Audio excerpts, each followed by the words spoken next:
देश में जो विपक्षी पार्टियां वो इकट्ठी हुई हैं, इससे जो केंद्र में बैठी भारतीय जनता पार्टी के नेतृत्व की सरकार है उनकी चूल्हे हिली हैं। मुझे पूरी आशा है कि केंद्र में जो है इस गठबंधन की सरकार जो है बनने वाली है। तो 4 लोकसभा की सीटें हिमाचल प्रदेश में है। किन मुद्दों को लेकर जो है कांग्रेस जनता के बीच में जाने वाली है? आप देख रहे होंगे कि एक बहुत बड़ी आपदा प्रदेश पे आई है। जो रोल भारतीय जनता पार्टी का होना चाहिए था, मुझे अफसोस है वो नहीं हुआ है, और केंद्र से जितनी मदद हमें मिलनी चाहिए थी वो मदद हमें नहीं मिल पाई। गारंटियों को लेकर लगातार भाजपा ये कह रही है कि प्रदेश की जनता को जो है कांग्रेस ने ठगा है। महिलाओं को 1500 अभी तक खाते में नहीं पहुंचे हैं। ऐसे में क्या लगता है कि कब तक जो है ये गारंटियां पूरी होंगी? अभी तो 6 महीने हुए, सरकार इस दिशा में काम करी है, और इसका जवाब जो है वो हमारे जो सरकार में बैठे लोग हैं वो अच्छी तरह से दे सकते हैं। OPS की गारंटी थी वो हमने की है, लेकिन मैं फिर भारतीय जनता पार्टी के नेताओं को ये बात कहना चाहता हूँ कि आप असली मुद्दे पे आइए। गारंटी के लिए तो समय है ना, अभी तो 6 महीने हुए हमारी सरकार, 8 महीने हुए बने, अभी तो हमारे पास समय है। आपने हिमाचल के लिए इस आपदा में क्या किया, ये जवाब मुझे भारतीय जनता पार्टी के नेता दे। कांग्रेस की प्रदेश अध्यक्ष है, सांसद भी हैं मंडी से, उन्होंने पिछले कल ये कहा है कि जल्दी जो है उम्मीदवार तय कर देने चाहिए। मुझे लगता है कि अगर जल्दी होता है तो निश्चित तौर पे उसका फायदा पार्टी को होगा। मंत्रिमंडल का विस्तार अभी तक हिमाचल प्रदेश में नहीं हुआ है। कांगड़ा बहुत बड़ा जिला है, ऐसे में एक ही मंत्री वहां से बनाया गया है। आने वाले लोकसभा से पहले ये जो है मंत्रिमंडल के पद भरे जाएंगे। ये विशेषाधिकार प्रदेश के मुख्यमंत्री जी का।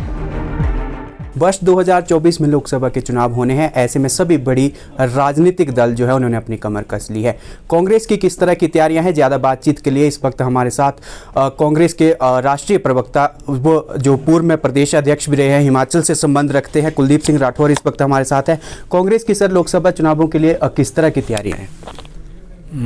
आप देश के संदर्भ में बात करें, देखिए अभी जैसा आपकी जानकारी में कि देश में एक इंडिया नाम का गठबंधन बना है, और इस गठबंधन में तमाम जो विपक्षी दल हैं वो एकजुट और इकट्ठे हुए हैं। निश्चित तौर पे इस गठबंधन के बनने से जो है पूरे देश में जो विपक्षी पार्टियां वो इकट्ठी हुई हैं, और इससे जो केंद्र में बैठी भारतीय जनता पार्टी के नेतृत्व की सरकार है उनकी चूल्हे हिली हैं। क्योंकि अगर आप पिछले लोकसभा चुनाव में देखें तो कांग्रेस और जो दूसरे विपक्षी दल थे उनका मत प्रतिशत ज़्यादा था, और जबकि भाजपा और उनके सहयोगियों का कम था। इस गठबंधन के बनने से तमाम विपक्षी एकजुट हुए, और निश्चित तौर पे इसका जो है गठबंधन को फ़ायदा होगा, और मुझे पूरी आशा है कि केंद्र में जो है इस गठबंधन की सरकार जो है बनने वाली है। और क्योंकि कांग्रेस एक बड़ी पार्टी है जिसका पूरे देश में अस्तित्व है, तो कांग्रेस पार्टी का एक देश में बहुत बड़ा रोल होने वाला है। हिमाचल प्रदेश की बात करें तो 4 लोकसभा की सीटें हिमाचल प्रदेश में है। किन मुद्दों को लेकर जो है कांग्रेस जनता के बीच में जाने वाली है? क्या उन्हीं गारंटियों पर जो है चुनाव लड़े जाएंगे इस बार भी? देखिए, आप जानते हैं कि हिमाचल में कांग्रेस पार्टी ने शानदार वापसी की है। हमारे जब उपचुनाव थे उस वक्त कांग्रेस का मैं प्रदेश अध्यक्ष था, एक शानदार जीत कांग्रेस ने हासिल की, और विधानसभा में विजय की जो है हमने नींव रखी है। और अभी आप देख रहे होंगे कि एक बहुत बड़ी आपदा प्रदेश पे आई है, और इस वक्त ज़रूरत इस बात की थी कि भारतीय जनता पार्टी जो हमारा हिमाचल में विपक्ष में है उनका एक बहुत बड़ा रोल होना चाहिए था, क्योंकि केंद्र में भारतीय जनता पार्टी की सरकार है। और आपने देखा होगा कि मैंने तो विधानसभा में भी ये मुद्दा जोर शोर से उठाया कि इस समय हमें जो है राजनीति से ऊपर उठकर प्रदेश के बारे में सोचना होगा, क्योंकि जिस ढंग से हमारी सड़कें टूट गई, हमारे पुल टूट गए, हमारे जान माल की हानि हुई है, इस वक्त हमें जो है हिमाचल में पुनर्निर्माण की ज़रूरत है। और जो रोल भारतीय जनता पार्टी का होना चाहिए था, मुझे अफसोस है वो नहीं हुआ है, और केंद्र से जितनी मदद हमें मिलनी चाहिए थी वो मदद हमें नहीं मिल पाई। गारंटियों को लेकर लगातार भाजपा ये कह रही है कि प्रदेश की जनता को जो है कांग्रेस ने ठगा है। महिलाओं को 1500 अभी तक खाते में नहीं पहुंचे हैं।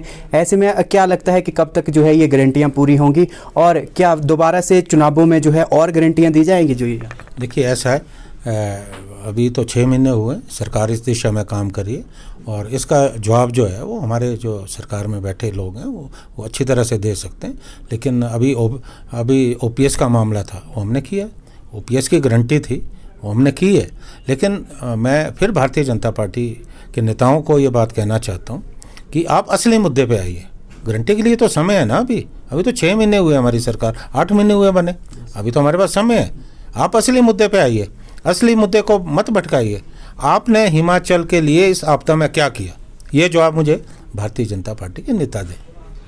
जो कांग्रेस की प्रदेश अध्यक्ष है, सांसद भी हैं मंडी से, उन्होंने पिछले कल ये कहा है कि जल्दी जो है उम्मीदवार तय कर देने चाहिए क्योंकि हिमाचल प्रदेश की भौगोलिक परिस्थितियां अलग हैं। आपको भी लगता है क्या हिमाचल प्रदेश के समेत जो अन्य राज्य हैं उनके कैंडिडेट्स जल्द मैदान में उतार देने चाहिए? ये तो हमेशा रहता है, जो हमारे कांग्रेस के कार्यकर्ता है जो ज़मीनी स्तर पे काम करते हैं, उनकी हमेशा मांग रहती है कि उम्मीदवार जल्दी तय होना चाहिए।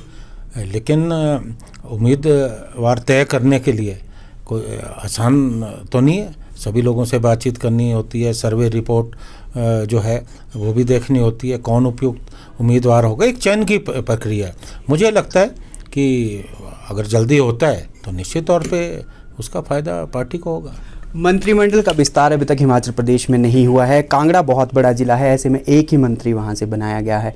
आने वाले लोकसभा से पहले ये जो है मंत्रिमंडल के पद भरे जाएंगे और अगर नहीं भरे जाते हैं तो क्या इसका असर लोकसभा के चुनावों में देखने को मिलेगा? देखिए, ये विशेषाधिकार प्रदेश के मुख्यमंत्री जी का है, उन्हें पूरी प्रदेश की परिस्थिति मालूम है और उसके मुताबिक वो जो है निर्णय लेंगे।